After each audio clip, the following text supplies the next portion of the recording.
I'm Emily Seaman, and this is my presentation on human immunity. Human immunity. From the months spent in the womb to the end of our life, every individual is under constant attack from an enormous range of potential invaders, such as microorganisms like bacteria, viruses, fungi, and parasites which cause infection. The human immune system is our protection against that invasion. There are many ways of transmission. Direct contact, the most common way of catching infection, and can be passed from person to person, animal to person, or mother to unborn child. Indirect contact occurs when an infected person touches or sneezes on something that you later then touch. Insect bites, a common cause for a disease such as malaria. Food contamination, disease-causing germs can infect a person through food or water, such as salmonella. First line of defense. Non-specific defense mechanisms protect a person from any enormous range of possible dangers that are present at birth. It does not distinguish between pathogens and responds in exactly the same way to all of them. A central role of the innate response is to prevent or restrict the entrance of microorganisms into the body by the use of physical and chemical barriers. The skin is the body's largest organ. The skin is the body's primary defense and is key in protecting the body from external physical, chemical, and biological attack, and is composed of 3 layers. The epidermis is the outermost layer, which provides an initial mechanical barrier to the external environment along with waterproof coating. The dermis, the middle layer of the skin, is composed of connective tissue, blood vessels, nerves, glands, and hair follicles. The subcutaneous layer, composed of insulating layer of fat and blood vessels. The sweat glands in this layer are important for thermoregulation. As long as skin remains unbroken, it provides the body with its first line of defense and a very effective barrier to infection. Mucous membranes are another example of the body's first line of defense and are the primary interface between the external environment and the body. They line the surfaces of your eyes, nose, mouth, sinus, throat, gastrointestinal tract, respiratory tract, urogenital tract, and vaginal tract. An example of the mucous membrane of the ears. There are the first line of defense of the middle ear, which is normally bacteria-free. Like the nasal mucous membranes, they have cilia which move any debris towards the opening of the auditory tube. The auditory tube has mucous membranes with cilia to transport the debris toward the back of the throat to be swallowed. The middle ear can be affected by allergies and infections and can fill up with fluid as a result. Mucous membranes help your body to maintain a healthy status by preventing infectious agents, pathogens, and allergies from invading the body whilst allowing nutrients through. Second line of defense. This is the physiological response to infection by a pathogen and is characterized by a series of cellular events at the site of infection. This response is non-specific, attempting to rid the body of all microbes, toxins, or other foreign matter, aiming to prevent the spread of the others to other tissues. This consists of a range of non-specific responses, also known as the inflammatory response. Inflammation increases blood flow to injury site to increase the white blood cell count. Fever increases the body temperature, has twin benefits of inhibiting bacterial growth and promoting the activities of phagocytes. Phagocytes, large blood cells, for example, neutrophils and macrophages, which engulf and digest foreign material. Complement proteins, a range of blood proteins that contribute to breaking down and removing pathogens from the body. Cytotoxics, small proteins that inhibit the production of viruses and regulate the immune system. The inflammatory response will continue until an infection is healed. Third line of defense. To understand immunity, we need to understand what pathogens and antigens are. Pathogens are the infectious agents that can make you sick, for example, bacteria, viruses, protozoans, and fungi. Antigens are the part of the pathogen that tell the body it is being under attack and causes the immune response to start. They can be any type of molecule, protein, carbohydrate, nucleic acid, or fat. Acquired immunity is the ability to learn, adapt, and remember. It is not present at birth, but learned response from the immune system. As you experience antigens in everyday life, your immune system creates specific antibodies to fight them. The immune system then remembers the antigen and how to fight it. Acquired immunity is also often called specific immunity because of the immune system tailors its attack to the specific antigen that the body has previously encountered. Role of different types of immune cells. Leukocytes, also known as white blood cells, are involved in defending the body against infectious agents. There are 5 different types. Neutrophils, most common type of white blood cell. They are medium-sized with regular nuclei and many granules. They are the first at the scene of infection. Neutrophils eat invaders by the process of phagocytosis. Monocytes, largest and less common white blood cells. Monocytes turn into macrophages when they exit the bloodstream. As macrophages, the monocytes perform phagocytosis of any type of dead cell in the body. Eosinophils, quite rare in the bloodstream. They are important to fighting allergies and worm infestations. They release toxins to kill pathogens. A high eosinophil count is associated with an allergic reaction. Basophils, the rarest white blood cells. They secrete anticoagulants and antibodies, as well as histamine to help allergic reactions. Lymphocytes, small round cells with large nucleus. They become either B cells or T cells, producing antibodies, and make memory cells against specific pathogens and mediate immunity. T cells have receptors proteins on its surface that binds to complementary and plant antigens presented to it by phagocytes. Different types of T cells react in different ways. For example, helper T cells release chemical signals that activate and stimulate phagocytes, and cytotoxic T cells kill abnormal and foreign cells. Suppressor T cells suppress the function of the helper and cytotoxic T cells, which regulate the other cells in the immune system. T cells also activate B cells. B cells are covered with antibodies. Each B cell has different shaped antibody on its membrane. When the antibody meets a complementary shaped antigen, it binds to it. This, together with substances released from T cells, activate B cells. Immunoglobulins or antibodies have many uses in the body. They target infection, recruit immune cells, remove antigens, and complement activation. There are several immunoglobulin types. IgG is the most common and is able to stimulate a very direct attack on anything that it recognizes as being foreign. IgG is the only immunoglobulin that is transferred across the placenta from mother to unborn child. IgA plays an important role in cellular defense of mucosal membranes. A lack of IgA can cause infections of those surfaces like the mouth and throat. IgM is the first immunoglobulin to appear in an antibody response. IgE responds to parasitic infections and allergens and is the largest immunoglobulin. IgD thought to act as an antigen receptor for B cells. Self-tolerance is the body's ability to distinguish between self and non-self cells. The immune system does this through the mechanism of antibodies.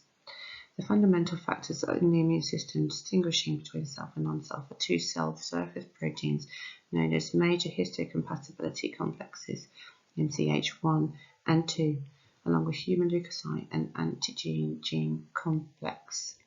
MC1 is the early detection warning system for the immune system and are present in all nucleated cells in the body. If it detects any foreign proteins, MC1 degrades the protein into fragments, displaying these fragments on the cell surface and allowing them to be recognized by the T cells.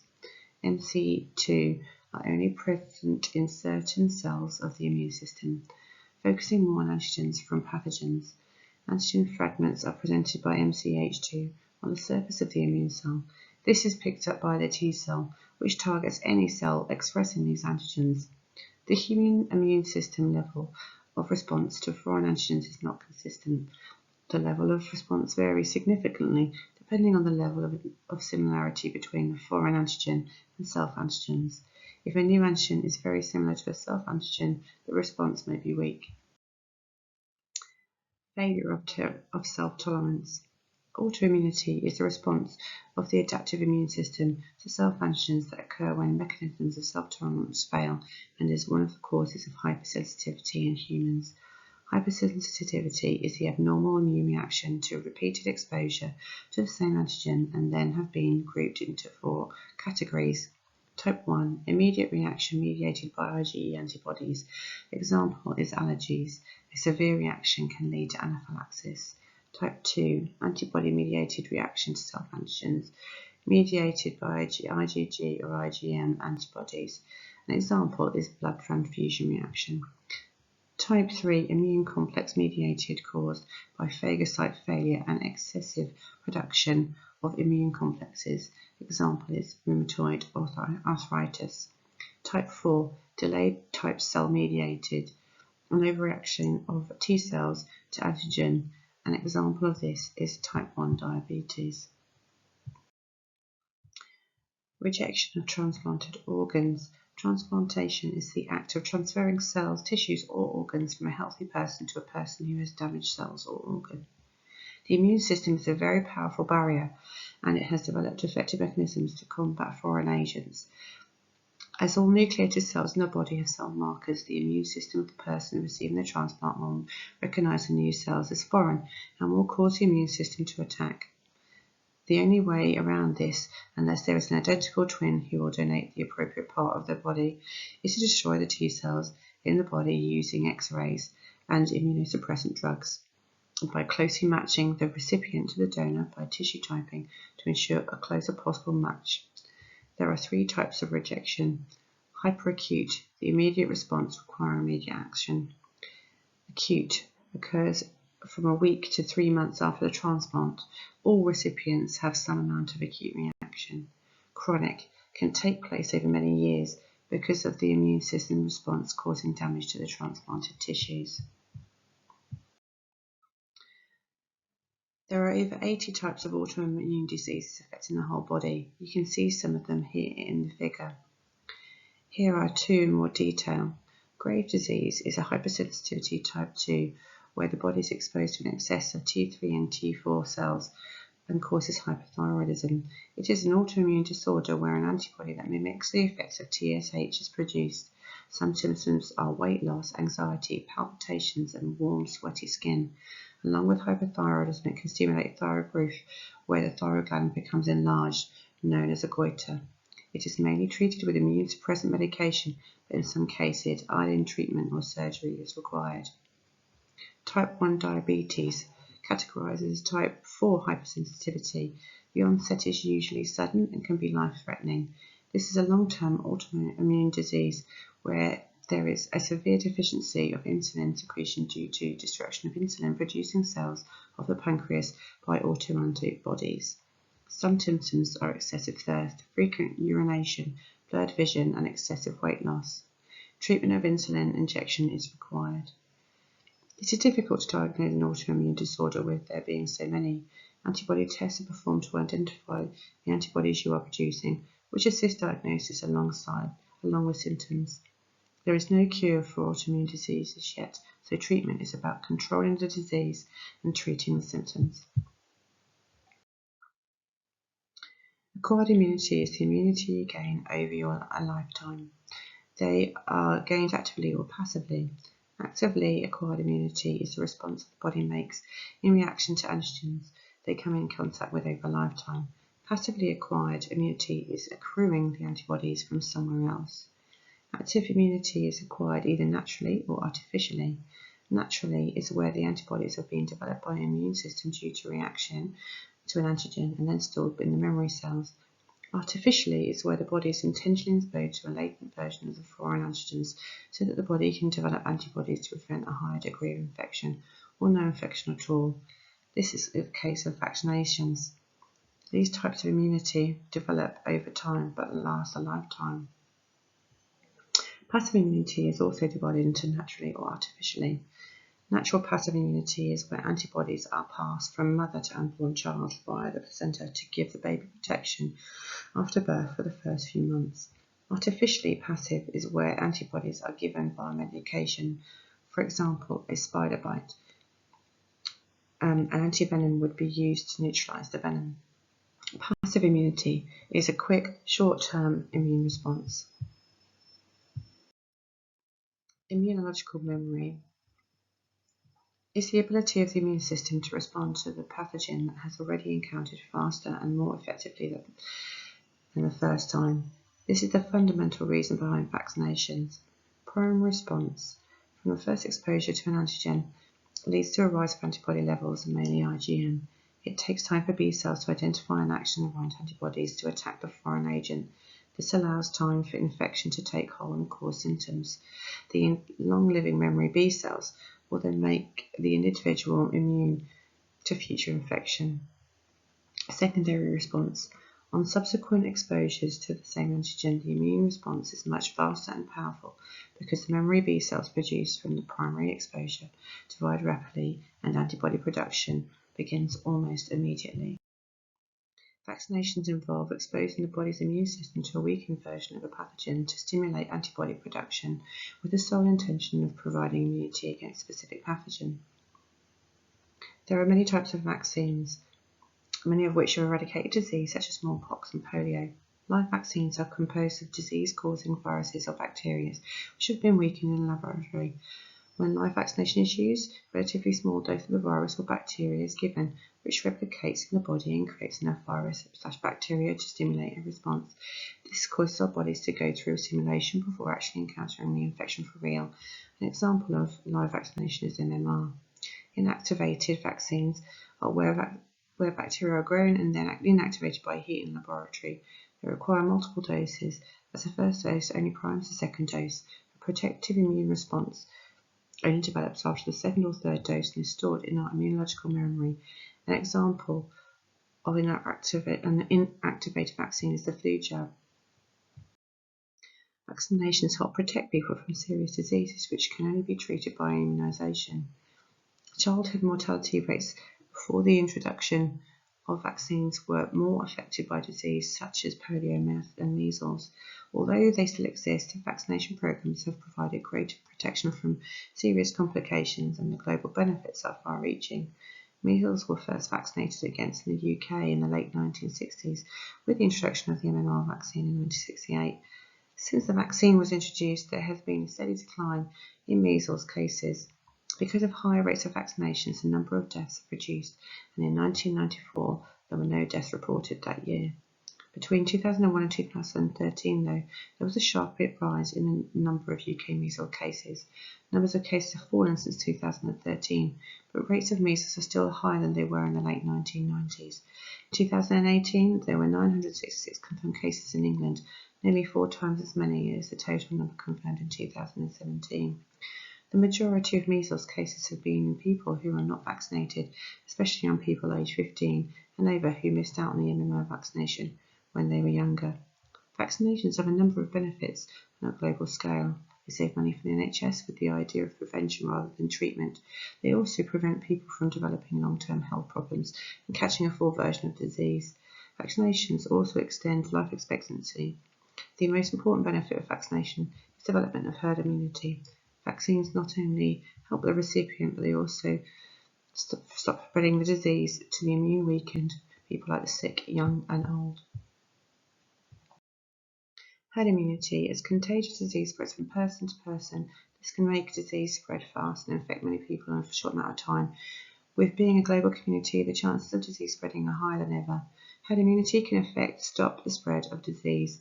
With a high amount of population being vaccinated, there is less chance of people getting a serious infection from the disease. We have recently seen that with COVID pandemic, how deadly quickly and globally a disease can spread, and the impact of the infection rate numbers and the number of people becoming seriously ill declining because of the vaccination programs surrounding this disease. Herd immunity was the goal for the COVID-19 vaccination programs. Not all people have vaccinations. Some people have weakened immune systems. Some are allergic to ingredients in the vaccine. There are some people who will hopefully be protected by the majority of the population having the vaccination and would benefit from the idea of herd immunity. There are some people, either for religious or ethical reasons or because of concerns over side effects, who choose not to get themselves or allow themselves to be vaccinated. There have been many health scares regarding vaccination over the years and have impacted on uptake. The amount of misinformation and unverified stories that have made it difficult for people to get to the facts about vaccination.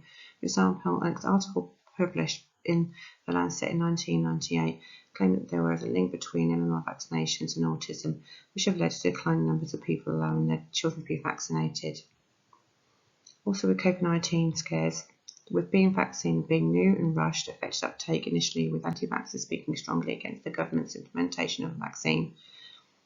Thank you for listening to my presentation.